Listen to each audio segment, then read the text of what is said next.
ఇప్పుడేంటంటే latest shocking elimination update ఏంటంటే రాము అయితే సెల్ఫ్ ఎవిక్ట్ అయితే అయిపోయాడు. అండ్ బాటంలో రాము రాథోడ్, భరణి అండ్ శ్రీనివాస్ సాయి వీళ్ళ ముగ్గురు ఉన్నారని చెప్పాను కదా. శ్రీనివాస్ సాయి అయితే ఎలిమినేట్ అయిపోతాడు ఓటింగ్ తక్కువ రావడంతో.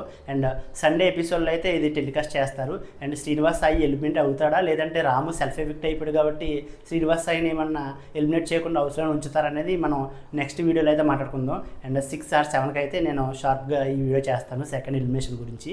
అండ్ సాటర్డే ఎపిసోడ్లో అయితే ఒక ఎవిక్షన్ అయితే జరిగిపోయింది. అండ్ ఈ సాటర్డే ఎపిసోడ్ అయితే నాగసర్ అయితే ఫుల్ ఫైర్ అయ్యారంట ప్రతి ఒక్కరి మీద.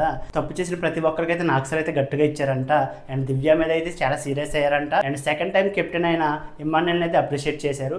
అండ్ టాస్క్లో చాలా చక్కగా అన్న అండ్ తనుజని ఇంకా రీతుని కూడా చాలా అప్రిషియేట్ చేశారంట. సుమన్ శెట్టి కూడా రెబల్గా బాగా చేశాడు కాబట్టి సుమన్ శెట్టిని కూడా బాగా అప్రిషియేట్ చేశారంట. అండ్ ఎవరెవరు ఈ వారం మొత్తం ఓవర్ యాక్షన్ చేశారో వాళ్ళకైతే గట్టిగా ఇచ్చారంట నాగసర్.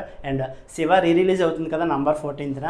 అండ్ ఈ మూవీ ప్రమోషన్ కోసం రామ్ గోపాల్ వర్మ అండ్ అక్కినేని అమల గారు అయితే నాగార్జున గారితో స్టేజ్ మీదకి వచ్చి మాట్లాడుతూ అండ్ హౌస్ మేట్స్తో కూడా మాట్లాడి ఫుల్ ఎంటర్టైన్ చేయబోతున్నారు వీళ్ళైతే. అండ్ రాము అయితే ఎపిసోడ్ లాస్ట్లో సెల్ఫ్ ఎవిక్ట్ అయితే అయిపోయాడు. అండ్ రాము అయితే ఈరోజు సాటర్డే ఎపిసోడ్లో అయితే ఎలిమినేట్ కానున్నాడు. అండ్ తనకు తానే ఎలిమినేట్ అయిపోతానని చెప్పాడు. తనైతే చాలా హోమ్ సిక్గా ఫీల్ అవుతున్నాడు. అందుకని చెప్పి సెల్ఫ్ ఎవిక్ట్ అయితే రాము అయిపోయాడు. రాము సెల్ఫ్ ఎవిక్ట్ అవడం మీద మీ అభిప్రాయం ఏంటో వీడియోని లైక్ చేసి కామెంట్ చేయండి.